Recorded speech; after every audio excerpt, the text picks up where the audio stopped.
تخيل معايا ساهل عليك ربي ولقيتي ديك الخدمة اللي كتمنى وبديتي معاهم ب5000 درهم وخدمتي معاهم 4 سنين في ديك الشركة وضربتي تمارة وسهرتي الليالي. وواحد النهار الشاف ديالك عيط لك للبير وابتسم وقال لك برافو عليك السي فلان، خدمتك نقية وغنزيدوك في الصالير وغيولي الصالير ديالك 8000 درهم. انت ديك الساعة طرتي بالفرحة وعيطتي للوالدة ديالك ديك الساعة وقلتيها ليها، يسحب لك في ديك اللحظة صافي وليتي من الطبقة المرفحة. جا الاخر ديال الشهر نهار 30 دخلتي لابليكاسيون ديال البنكه باش تشوف ديك 8000 درهم، ولكن الصدمه لقيتي اللي دخلات كيس 6700 درهم.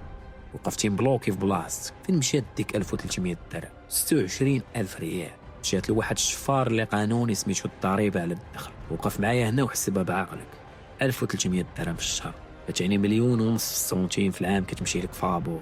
يعني انت كتخدم شهرين كاملين في العام غير باش تخلص الدوله، عاد كيعطيوك الحق تخدم على راسك. ولكن الصدمه اللي غتخليك تفرق عليهم هي ان كاين شباب في المغرب كيدخلوا نفس ديك 8000 درهم ديالك في الشهر وكيخلصوا الدوله غير 80 درهم. كيفاش كيديروا ليها؟ واش كيهربوا من الضريبه؟ لا، عندهم واحد القالب اللي نقدروا نسميوه الدرع السحري اللي يهضر عليه روبرت كيوساكي في كتاب الاب الغني والفقير. في هاد الدقائق الجايه غنعطيك السر اللي ما بغاوش الناس اللي لاباس عليهم الموظفين يعيقوا به.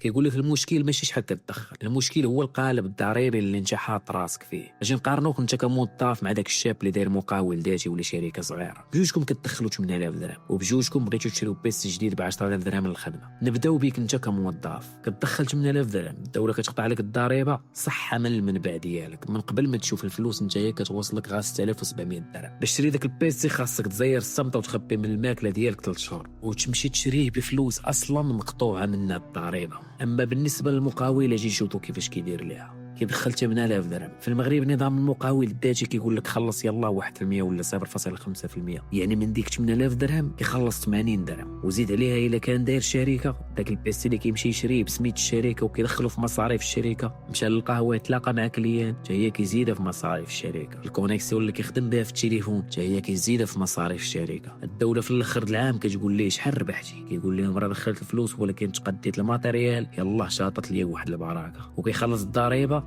اساسا على ديك البراكه اللي شاطت. فهنا نرجعوا للقاعده الذهبيه. روبرت كيوساكي كيعطينا هنا واحد القاعده اللي كتقلب لك الدماغ ديالك ملي كتحفظها مزيان.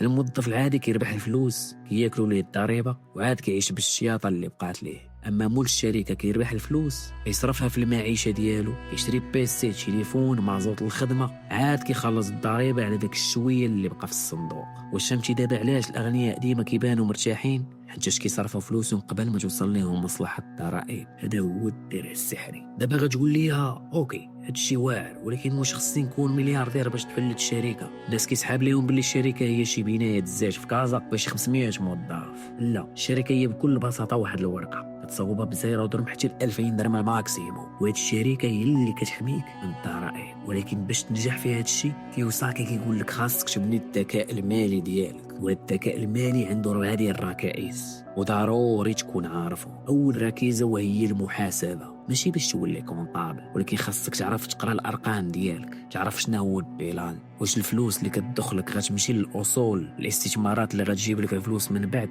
او اللي غتمشي للخصوم اللي غتغرقك في الكريديات من بعد. الا ما كنتيش كتعرف تقرا هاد الارقام اي واحد يقدر ينصبها لك. ثاني حاجه وهي الاستثمار، كيفاش نخلي درهم واحد كيمشي للجيب كيولي لي جدرهم، كيفاش الفلوس كتولي خدامه عندك، واش تشري سلعه وتعاود فيها البيع، واش دير بروجي صغير. هذا هو علم الاستراتيجيات. ثالث حاجه وهو فهم الاسواق، يعني تفهم العرض والطلب.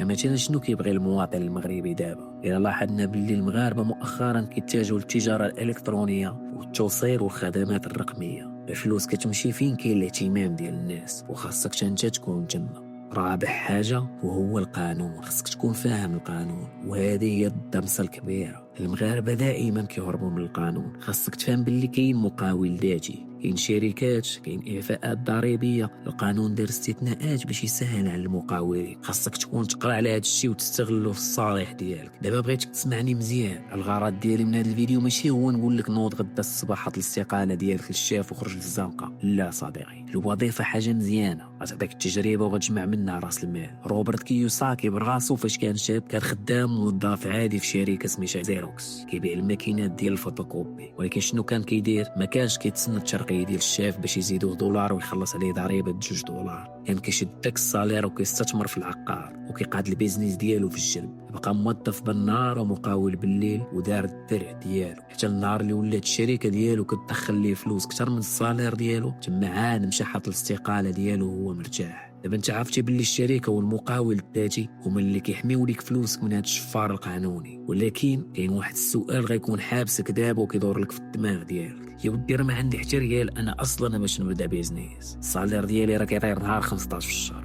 منين انا غنجيب فلوس باش نستثمر؟ وهنا غنعطيك الدرس الخامس ديال الاغنياء، الدرس اللي غيصدمك اكثر من هذا الشيء اللي سمعتي اليوم. الاغنياء ما كيقلبوش على الفلوس، الاغنياء كيختاروا الفلوس. كيفاش كيقدر الغني يخلق الفلوس من والو، وكيفاش ممكن تبدا بروجي واستثمار في المغرب زيرو درهم من جيبك الشخصي. هذا هو السحر اللي غنشرحه لك في الحلقه الجايه. قبل ما تسد هذا الفيديو هبط الكومونتير وقول لي شنو في نظرك الحاجه اللي كتخلي الشعب المغربي يهرب من القانون. ان شاء الله.